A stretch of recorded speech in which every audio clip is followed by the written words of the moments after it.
Thank you to Storyblocks for sponsoring this video.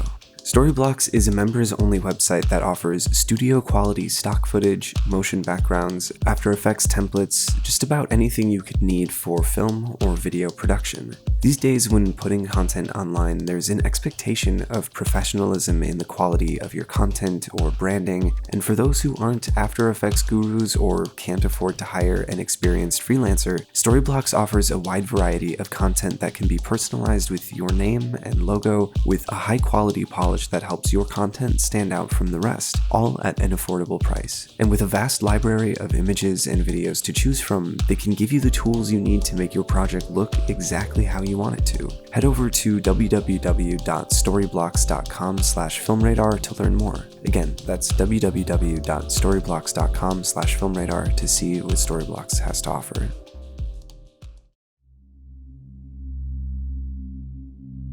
The final season of Game of Thrones has been the subject of a lot of criticism lately, and I know I'm probably just beating a dead horse at this point, but I've had a lot of thoughts on the episodes following my original video, and I wanted to discuss it. First and foremost, I think the biggest issue of this season, particularly in the final 2 episodes, is the handling of many different character arcs. I've seen time and again people try and claim that fans are just disappointed because we didn't get what we wanted, that it's impossible to bring a fitting conclusion to such a massive story in a way that satisfies everyone.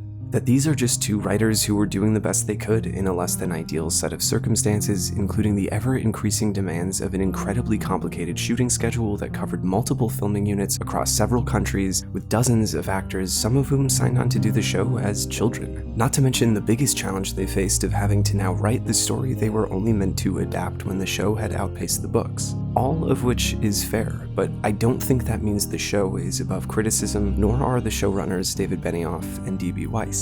I think that the reason any story resonates with an audience is because of its characters. The ones that we root for, the ones that we love to hate, regardless of where they rest on the spectrum of good or evil, characters are what give meaning to a story. The best stories are the ones that feel entirely driven by these characters and the choices that they make. When the hand of the author becomes invisible and every sequence of events feels inevitable, the only way to maintain this is through consistency of character. So if a character will go through a significant change throughout the story, it has to be earned. Breaking Bad, for example, planted the seed for Walter White to become Heisenberg in its very first episode, but still spent season after season slowly carving him into the villain that he becomes, through an examination of his choices in pivotal moments and their significant and often far-reaching consequences. That sort of character and consequence-driven story is what Game of Thrones was known for, but with a much bigger scope than we'd ever seen in television before, with 3 separate storylines occurring simultaneously featuring dozens of POV characters and hundreds of other minor characters, all with fully fledged out backstories, personalities, and motivations that remained consistent while still evolving as the events unfolded. Each of our major characters had their own separate narrative arcs that felt like they were building towards something, but nearly all were betrayed in the final 2 episodes of the series. Let's start with the biggest and most disappointing. I've been a cynic for as long as I can remember. Everyone's always asking me to believe in things. Family, gods, kings, myself.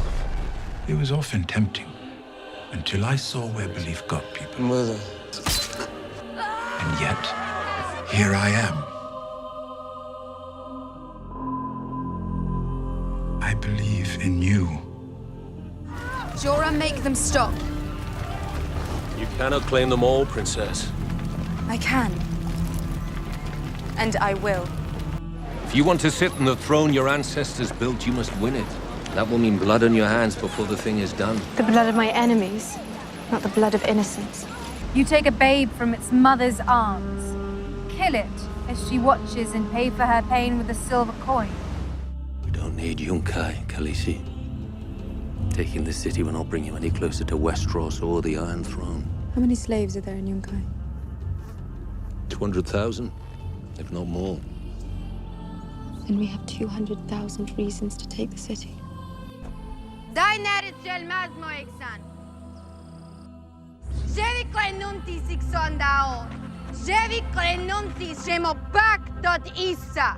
know what Cersei has told you. That I've come to destroy your cities, burn down your homes, murder you and orphan your children.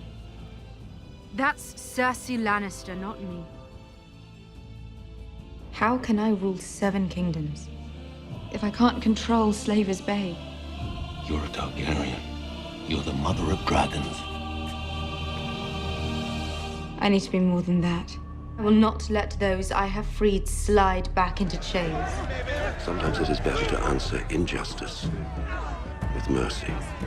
I will answer injustice with justice. They can live in my new world, or they can die in their old one. Dracarys.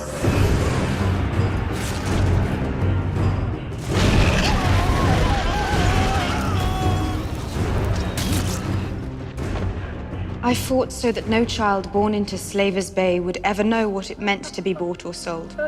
I will continue that fight here and beyond. You're the mother of dragons. I don't want another child's bones dropped at my feet.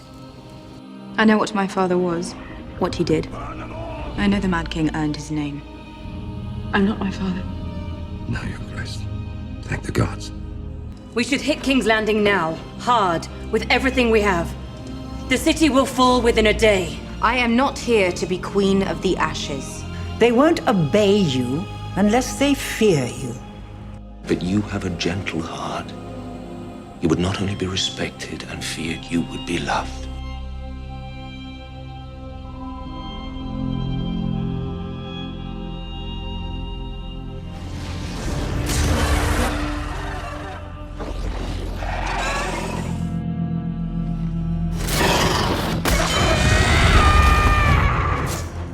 If we attack King's Landing with Drogo and the Unsullied and the Dothraki, tens of thousands of innocents will die.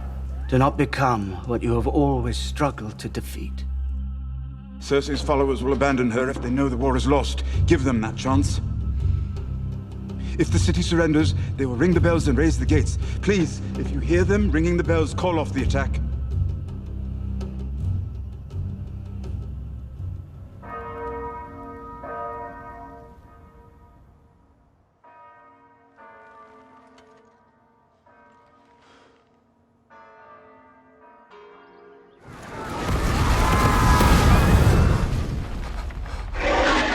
Little children burn! I tried to make peace with Cersei. What? She knows she has won this war.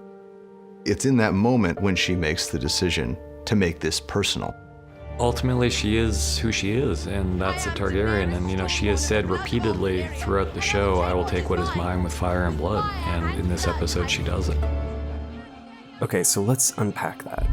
They're right, there are scenes that you can point to that show Daenerys as anything but merciful, where the line between guilty and innocent becomes blurred, but that's always been a part of her character arc, balancing her wrath for her enemies and her genuine desire to help the innocent. In some form or another, every major character has been forced to deal with this same moral dilemma, but Dany has always seemed to take great care in her decisions.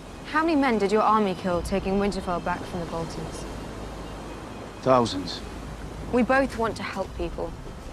We can only help them from a position of strength. Sometimes strength is terrible. When she seized Astapor, she did so without harming a single innocent. When she seized Yunkai, Meereen, blood was shed, but it was the blood of slave masters, or those who committed treasonous acts punishable by death, and something for which the precedent had already been clearly established by several other notable characters. Nowhere does she ever show a desire to hurt the innocent. In fact, she will go out of her way to protect them, even when it means risking losing her supporters. No more reaving, roving, raiding, or raping. That's our way of life. No more. Everything we see of Daenerys throughout her journey shows that while she does have this vengeful side, she has a grace that few others possess. She's more than just a Targaryen who will take what's hers with fire and blood, and the show has demonstrated this countless times throughout her journey in Essos, but even upon reaching Westeros with the Iron Throne finally in her grasp, she puts it on hold to help Jon defeat the Night King and his army, even at great personal cost. So what were the writers' justification for Dany's descent into madness? If Jon hadn't told her the truth, if Cersei hadn't betrayed her, if Cersei hadn't executed Missandei, if all these things had happened in any different way, then I don't think we'd be seeing this side of Daenerys Targaryen. Except for the fact that that doesn't make any sense. Betrayed by Cersei? Her enemy? There was a time when she was betrayed by her closest friend and advisor and still maintained her sense of self and human decency. She's lost friends, she even lost the man that she loved and their unborn child, but that didn't make her shed her humanity. Even when the slave masters rose against her time and again, she never resorted to burning the city to deal with them for the same reasons she consistently said she wouldn't storm King's Landing. I am not here to be Queen of the Ashes. And even after losing one of her dragons, shot down right in front of her, she still understood the difference between the enemy and the people. So why is it that in a city full of thousands of innocent people who she knows live in fear of Cersei just like the slaves and their masters across the sea, the same sort of people we've seen her defend throughout the entire series, why, after the surrender of soldier and civilian alike, does she burn everything to the ground? It's not like the people turned on Daenerys and forced her hand. It's not like Cersei was locked away and the only way to get to her was through killing everyone in her path. The battle was over. They had won. Cersei was right there for the taking, but instead she went out of her way to commit genocide. The same woman who once locked her own children away because of one innocent life needlessly lost, now incinerating children by the thousands without a hint of grief, unleashing terror and destruction worse than what gave the Mad King his name, while all being absolutely unnecessary to secure the throne.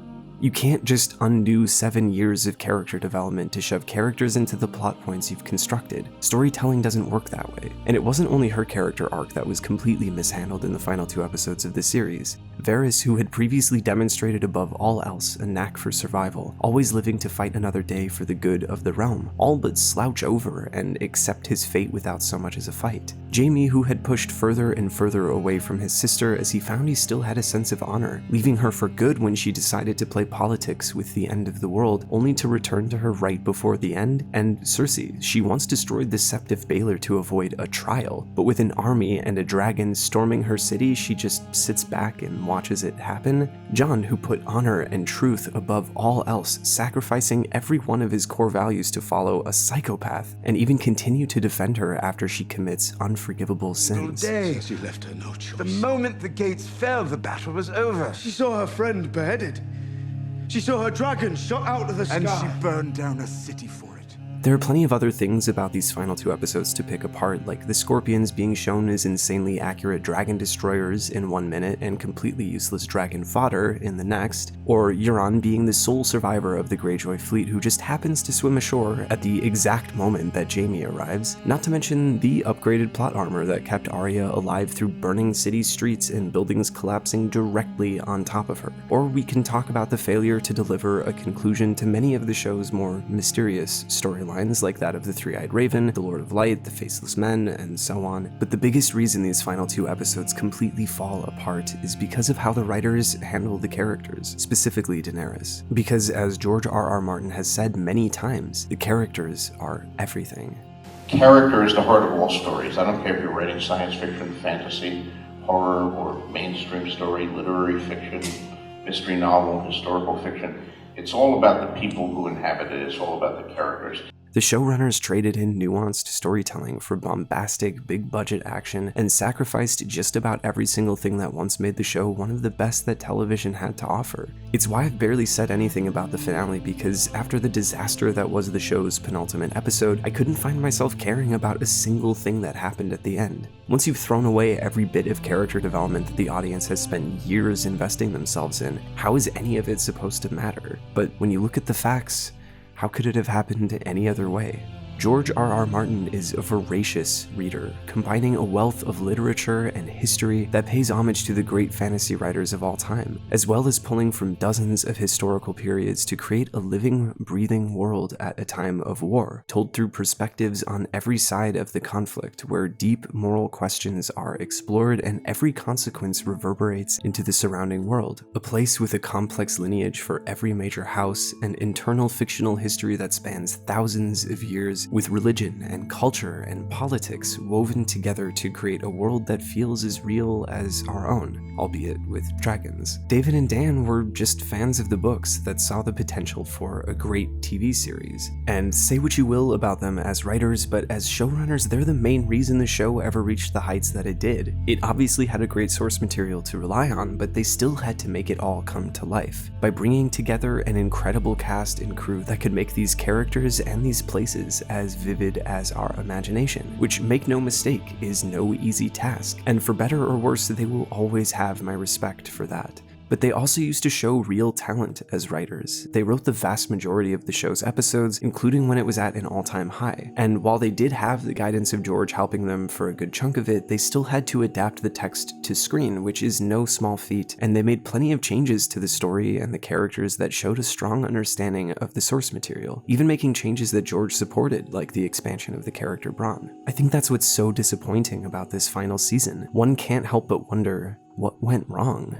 Surely they could have gotten more seasons if they had wanted. Surely they could have wrapped up other storylines sooner, or dropped some altogether to give proper time for Daenerys' turn. Or maybe it would have been best not to go for that twist at all, but instead to move on with a conclusion that would have made sense given the groundwork that the show had laid. And if David and Dan were in such a hurry to get working on their new Star Wars trilogy, why not pass the torch to someone who still had a passion for the show? It feels like many fans of the show know more about its characters and history than David and Dan, so why not at least hire consultants? And not just consultants concerning Westeros, but the real-life history that inspired it, to get the dialogue sounding more period appropriate, to ensure that there was still a level of historical believability that the show carried throughout the majority of its run. With the amount of money pouring into the show, they certainly could have brought on any and all of the help that one could need, so it almost feels like it was an issue of ego. It was their show, and they were going to finish it when and how they damn well pleased. And that's that. No amount of petition signatures is going to change anything. The season is what it is, and that's all we'll have as far as closure until inevitably someone remakes the show in a few years, or if George can ever finish the books. The word disappointment doesn't even come close to describing how I felt about this season. And judging by the ratings of the final few episodes and even feedback from the cast itself, I can see that I'm not alone in feeling this way. So what else can I say? It's never easy to say goodbye to a show that we love, but I guess I'm choosing not to see it as a goodbye. I'm going to wait patiently for George to finish the books, and in the meantime, I'll stay busy watching the next best thing on TV.